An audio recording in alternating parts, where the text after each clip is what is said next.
lúc tốt sao ta không đâu đã đâu và ngàn lời cây sao ta cứ mãi theo đời vẫn luôn là thế có sai lầm và bất thường đôi khi cũng như giấc mơ tình giấc rồi lại nhớ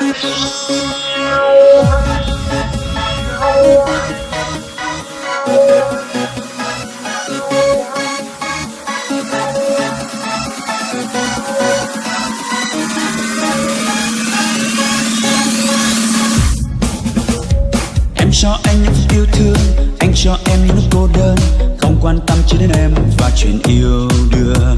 Vì giờ lớn tình yêu, vì giờ phải xa nhau, vì ngày xưa anh quá yêu nên đã đau nhiều.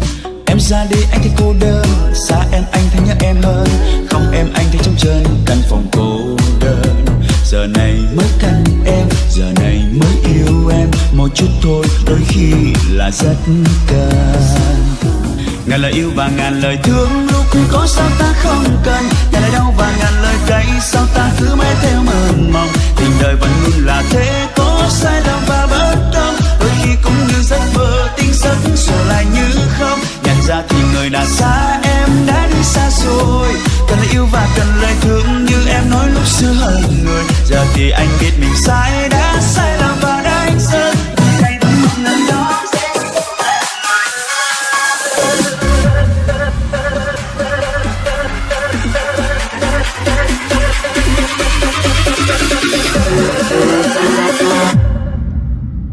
3, 2, 1, jump!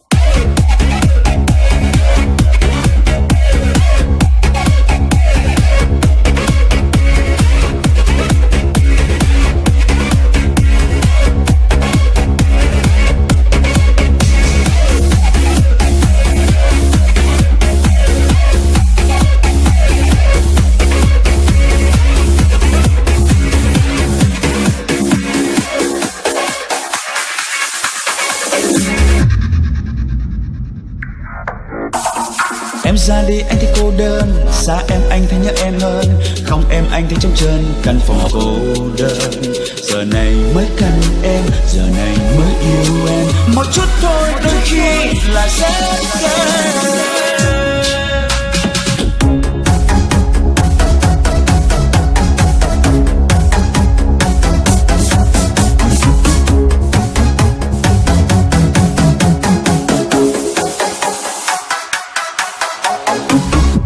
Ngàn lời yêu và ngàn lời thương lúc có sao ta không cần, ngàn lời đau và ngàn lời cay sao ta cứ mãi theo mơ mộng. Tình đời vẫn luôn là thế, có sai lầm và bất đồng, đôi khi cũng như giấc mơ tình giấc rồi lại như không. Nhận ra thì người đã xa, em đã đi xa rồi. Cần lời yêu và cần lời thương như em nói lúc xưa hơn người. Giờ thì anh biết mình sai, đã sai lầm và đã anh rơi. Nơi đây vẫn mong nơi đó sẽ yêu anh người ơi. Ngàn lời yêu và ngàn lời thương lúc có sao ta không cần, ngàn lời đau và ngàn lời cay sao ta cứ mãi theo mơ mộng. Tình đời vẫn luôn là thế.